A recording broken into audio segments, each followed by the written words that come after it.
मुख्यमंत्री योगी क्या कुछ कह रहे हैं? जिस दिन आ रहे थे मैंने कहा उस विधानसभा का थोड़ा रिजल्ट दिखाओ, पता लगा चौथे नंबर पर थे। आप देख सकते हैं जनता कितनी जागरूक है, उसे मालूम है लोकतंत्र में जनता को जनार्दन का स्वरूप वैसे ही नहीं माना गया है। उसे एक एक गतिविधि की जानकारी होती है और गतिविधि की जानकारी किस रूप में होती है। विधानसभा की हमारी कार्रवाई चल रही है, हम में से ज्यादातर लोगों में होड़ क्या लगती है कि हम जिस रूप में अपनी बात को कह दें, बस एक बार प्रोसीडिंग का हिस्सा बनना चाहिए। लेकिन याद रखना, अगर आपकी बात नकारात्मक है, नेगेटिव है, तो जनता भी उसको नकारात्मक भाव के साथ ही लेती है। उसका कोई क्रेडिट आपको नहीं मिल पाता है, बल्कि आपकी एक खराब छवि प्रस्तुत होती है। और अगर हमारे भाव सकारात्मक हैं, प्रदेश हित में है, देश हित में है, जनता के हित में है, लोक कल्याण के हित में है, तो जनता भी उसे उसी भाव के साथ लेती है। कुछ भी छुपा हुआ नहीं रहता जी, उनसे कुछ भी नहीं छुपा रहता है। और इसलिए एक सकारात्मक भाव के साथ कार्य करते हुए जब हम जन अपेक्षाओं पर खरा उतरते हैं तो जनता हमें बार बार समर्थन देती है। और जिस मुद्दे को आप सकारात्मक भाव के साथ उठाते हैं उसका परिणाम भी उसी प्रकार से सकारात्मक रूप से मिलता हुआ दिखाई देता है। मैं आपके सामने कुछ उदाहरण जरूर दूंगा। मैं 1998 में गोरखपुर से सांसद बना। उस समय तक पिछले 20 वर्षों से गोरखपुर और उसके आसपास के क्षेत्रों में एक बीमारी थी जिसमें 1 से लेकर 15 वर्ष तक के बच्चे उसकी चपेट में आते थे। हजारों की संख्या में मौतें होती थी।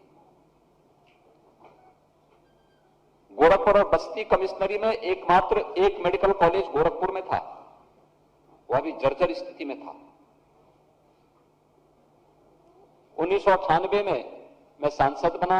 सांसद बनने के बाद मेरे पास पहली बार ये मामला आया। मुझे एक कार्यकर्ता ने फोन किया कि मेडिकल कॉलेज में बहुत सारे बच्चे एडमिट हैं, उनकी स्थिति बहुत खराब है, आप एक बार आके देखते। तो मैं गया, लेकिन जैसे ही मैं अंदर वार्ड में जाना चाहता था, वहां के प्रिंसिपल ने मुझे वार्ड में नहीं जाने दिया। खैर, मैं प्रतिरोध करते हुए वार्ड में पहुंचा। भयंकर बदबू थी। एक एक बेड में 4-4 बच्चे लिटाए गए थे।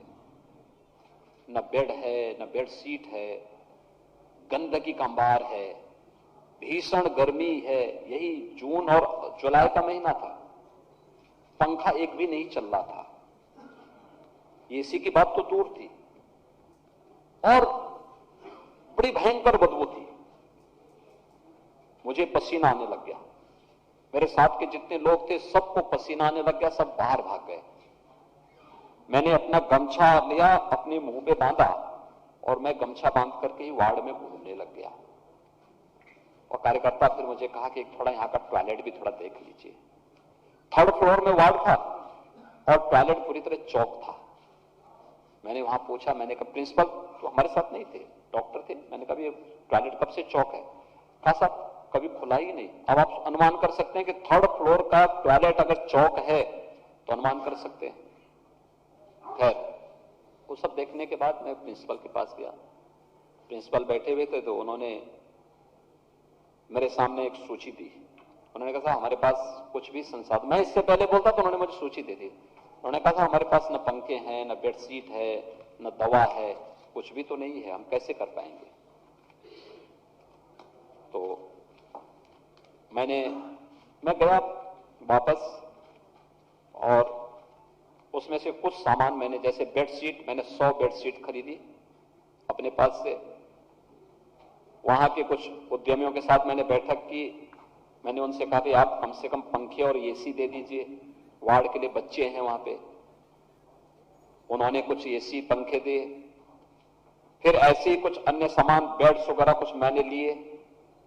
और मैं तीसरे दिन एक ट्रक में भर करके लेकर के मेडिकल कॉलेज गया। मैंने वहां के प्रशासन को सौंपा। मैंने कहा इसको आप लीजिए, इसको आप चलाइए। फिर मैंने तब तक प्रदेश के मुख्यमंत्री, उस समय माननीय कल्याण सिंह जी थे, मैंने उनको फोन किया। मैंने कहा भाई ऐसी स्थिति है और कैसे इसका, उन्होंने कहा मैं क्या कर सकता हूं। मैंने कहा देखिए, सबसे पहला तो यहां पे सब गरीब बच्चे हैं।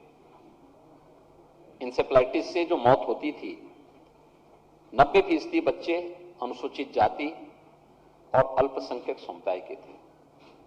तो मैंने कहा इनकी आर्थिक स्थिति बहुत खराब है, उपचार नहीं करा सकता कोई व्यक्ति, क्योंकि उस समय तक दवा लोग खरीदते थे, फ्री में उपचार की व्यवस्था हो जाए। तो उन्होंने कहा ठीक, हम ही व्यवस्था करवाते हैं। ये एक सामान्य प्रक्रिया प्रारंभ हुई।